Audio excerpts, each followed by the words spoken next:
Welcome back, everyone. We've got some great ideas for you now on what you can do as a citizen to prepare for wildfire in your areas. You've been mentioning some interesting aspects here. You know, the most important thing that people can do to prepare themselves is to plan ahead. In the wintertime, before there's any fire threat at all, there are things that you can be doing around your own property to reduce the threat to your property. Clean up the vegetation around your house. Don't stack your firewood under your deck. Think about how your house would fare if it's faced with a wildland fire moving in its direction. And so those are the sorts of things you can do well in advance. Well, you just hit me between the eyes. I've got my firewood stacked under my deck. Yeah, that's a bad thing. A lot of people do. The next thing you need to do, especially if you live in a fire-prone area and you're near the edge of the wildlands, more likely to experience fire, is to think about those things that you'd want to take with you if you had to leave in a hurry. Prepare a grab-and-go bag with your vital papers in it, your important insurance information, your phone numbers, and have that ready to go.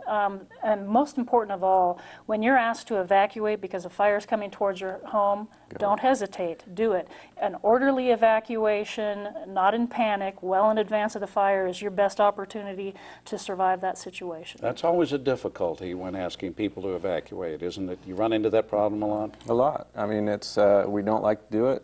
Law enforcement doesn't like to have to implement that. They don't like to enforce it. People don't like to leave their homes. We don't like to kick them out, but it's a life safety issue at that point, and we only do it as a last resort. And it's believed that one man who lost his life in a fire this year had been told to evacuate and didn't, isn't it? That's Utah. What else can be done? Well, I think you can apply the grab-and-go bags, the 72-hour kits. You can apply it to an all-hazards approach, too, because if you have folks that maybe don't live in the interface area, they might be faced with flooding. They might be faced with some other weather emergency. They might have an earthquake. So if everybody had a 72-hour kit, everybody had the medications they need, contact lists, all of those important papers in a to-go bag, ready to go.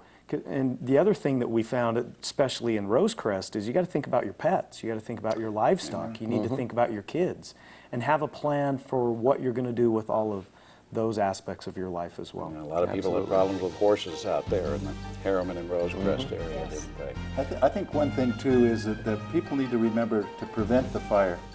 If they'll be very keen about being cautious with fire in a campfire or all the rest of the restrictions that are on right now, if they'll pay attention to those, the fireworks that are in those times of the year when we really like to have fireworks, need to be very careful. Common sense. Yeah, thank you. Two key words. Thank you very much for joining us today. Hopefully the word will get out through this program. And thank you for watching. I'm Terry Wood for the County Senate.